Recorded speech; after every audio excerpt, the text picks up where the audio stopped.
Hello everyone, my name is Larseth, and welcome to the first video in sort of a small, I guess, mini-series I want to do.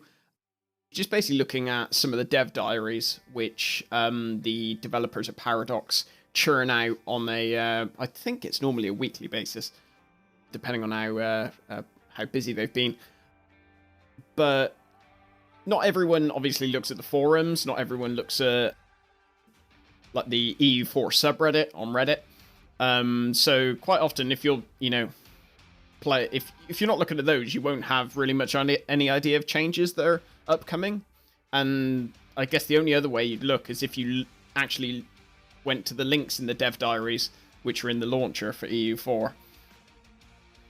So I thought I'd do a little video on each dev diary and give the base updates. So I mean, most of the times they don't include too much in terms of detail, so the video should be quite short.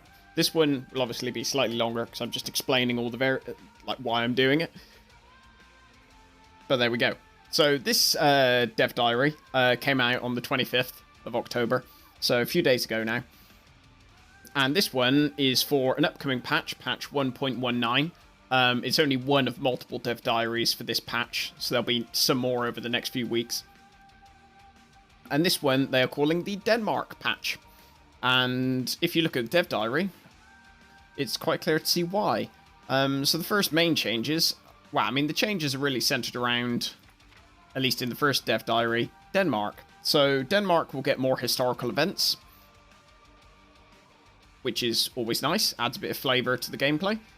Skane, or I apologize my pronunciation, but this province here will get a special bonus to fish production,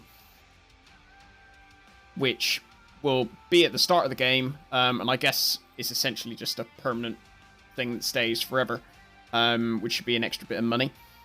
Additionally, Denmark will be getting a few more provinces in this region here. I believe there are 3 extra provinces, one here, and I think one there.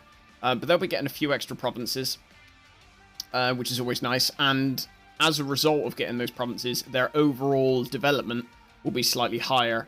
At the moment, it's 106. I don't know what it will be going up to, but it will be slightly higher. And lastly, for Denmark, they will be getting a new unit graphic, basically. For some people, they quite enjoy that. For some people, they don't care. But I'll leave that up to you to decide. The next area of change is Norway. Now, this Norway doesn't really have a huge amount of change, I guess. The first change is that there are more historical events, which again adds flavor to the gameplay. It's always nice. And really the main change for Norway is that this region here is being turned into a wasteland, which is essentially all like mountain provinces. This is being turned into a wasteland. And the reason being is because it'll make Norway far more defensible against, well, certainly Sweden. If Sweden declare independence, they obviously will probably go to war with Denmark and Norway. It'll give Norway a bit of an easier time of defending as well. It'll probably give Sweden a slightly easier time as well. So I believe the only way in and out of Norway proper is sort of a province down here and a province up here. All of this is blocked off, which is nice. That's it for Norway. The next sort of general change is one that will primarily, I guess it's one that just is a bit of an eye candy, really. So this is what North America looks like with the normal political map mode. It looks kind of dull.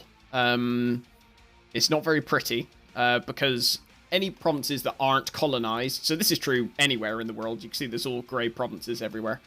If they're not colonized, they will appear as grey or light brown.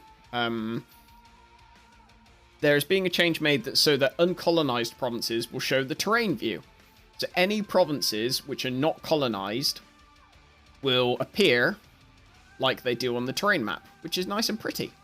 And then, like, the provinces which are owned will show up in the normal political map mode colors, which is quite nice. I think that's quite a nice change. And so the last change is not something I can show you, I don't believe. At least not at the moment. or demonstrate rather, is that in multiplayer games, I mean, I don't tend to play multiplayer all that often, but in multiplayer games, you can leave instructions basically for the AI should you crash out of a game, or for whatever reason have to go away for a long period of time while others are still playing. What the 1.19 patch will bring is basically more customizable options so that you can give your AI more detailed instructions as to what to do. That pretty much covers it for this dev diary. In the next one, apparently there will be talk of surrounding forts, peace options, trade goods, and a few other bits and pieces. So when that one comes out, I will try and make a video of it as soon as possible and get that out to you. But thank you very much for watching, and I shall see you in the next one. Take care.